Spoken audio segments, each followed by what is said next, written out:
Hello everyone, my name is Junyang Chen. My name is Tong Yang. My name is Zachary Justowski. And my name is Jordan Small. And today we're gonna introduce our Share-A-Bull bike project.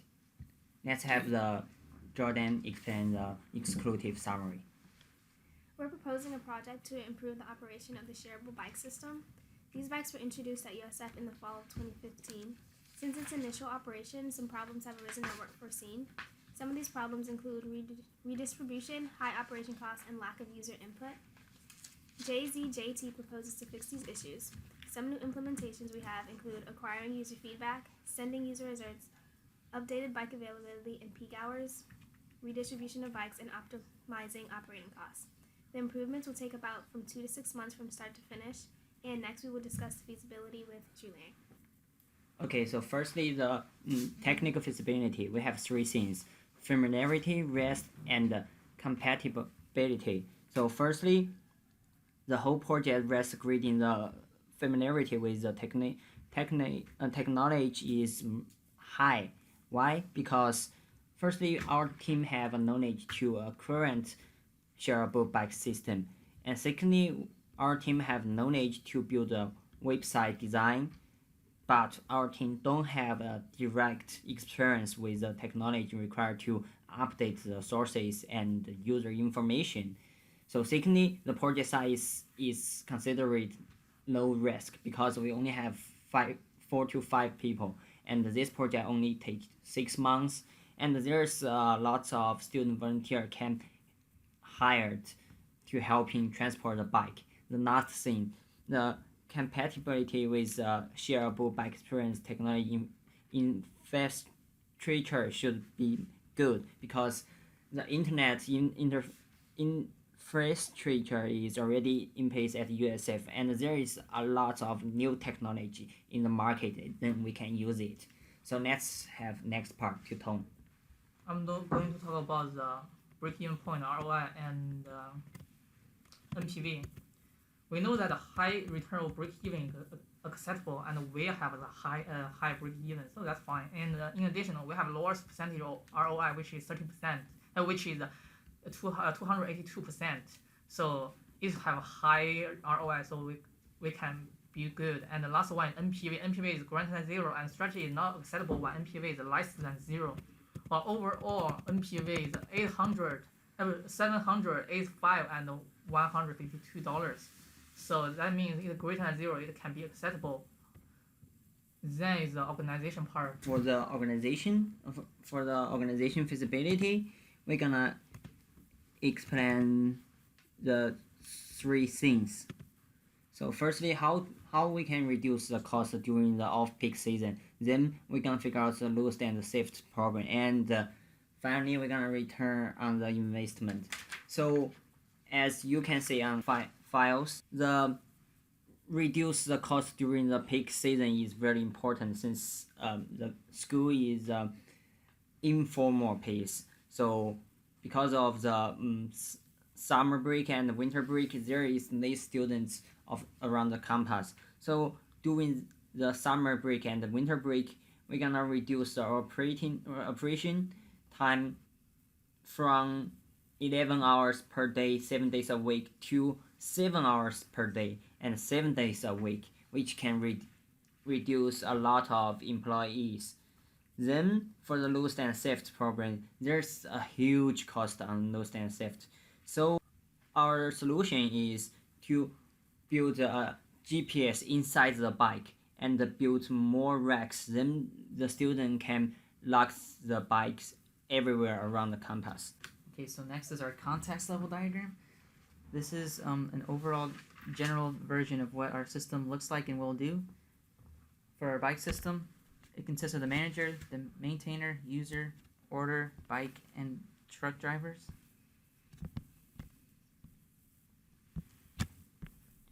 Going into this, they told us they wanted to keep account of all members with membership details and account history. So we have accommodated that, putting this into our new system. Also, they wanted to know about the peak hours and peak routes that management could call on whenever to increase the number of bikes or devise a new plan for redistribution. Also, they want us to send out alerts whenever a free ride is about to expire. And we're going to combine with the Student Green Energy Fund in their office as a base of operations. So for level 0 diagram, there's 4 example function for our system. The firstly is sending alert to user. The user gonna get alert by a few things like the order update, location status, and issued phase alert. Second is acquire the user feedback. The feedback is important, so user can send in the feedback to us, just easily sending a message. It's built in our software. The third is manage the inventory location requirements. So this function is to help the manager redistribute the bike. If the available inventory is smaller than forecast, then the manager gets the notice. If the forecast is bigger than available inventory, then the truck driver gets a notice to move the bike. The fourth function is make a bike maintenance. It's the system will help the maintainer and the manager work together tightly. Then the maintainer can maintain the bike easily, and the manager can control every bike status on time. So I will introduce the ERD. We have the bikes entity over here, and we also have the appointment connected with the bikes, and we have the user connected with the appointment, and the user also connected with alert. And for the appointment, we have the current date, and for the alert, we have the message, and for the message we have the alert types, and we also have the GPS connected with the bikes, and the truck driver connect the bikes. Also, the GPS connected with the alert. And finally, the bikes also connected with the maintenance report. So that's it. Here we have an example of what the input screen would look like for making a bike reservation. There are 7 input areas that all are required. The design is simple and clear to make making a bike reservation easy for the user. The user must enter valid information like their first and last name, number, and USF email. The pickup location and time provide given locations and times to ensure clarity for both the system and the user. The user has to submit the submit button in order for the order to be complete. Okay, here is output screen. In the output screen, once the customer clicks the order, the order summary is jump out. This is one of the order summary, and we have order ID, bike ID like that, and also we have payment information, the price, time, the total, the tax, and the payment mass. So, and also we have 2 navigations. This one is a main navigation, should have everything and it never changed. And this one is a second navigation bar. So once the user click each of the main navigation button, the second navigation gonna change. And this is the printed report part. I just listed down the bike report, and they have 2 topics: the top 4 bikes located during afternoon and top 4 broken bikes location.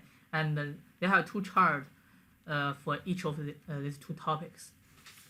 Next, we have the test module summary. Here's a picture of an example of one of our tests that we did. This is on the first name. We have 7 more for each part of the functions of our input screen. The test check whether the system can be successfully accepted or rejected the data that is entered. The system will also be tested on whether the correct error message shows up for each invalid entry. For the implementing the new system, I'm going to talk about the 3 parts. The first one, I will talk about the direct method. We choose this one because we only have the one function. We cannot compare the new and the old system. The second one is a simultaneous convention. I choose this one because we only have one location, so we cannot choose others. For last one, we choose the module because we can write down the new and the old both together, and they have low risk, but they need more time. And this will conclude the end of the JZJT proposal. Thanks for listening.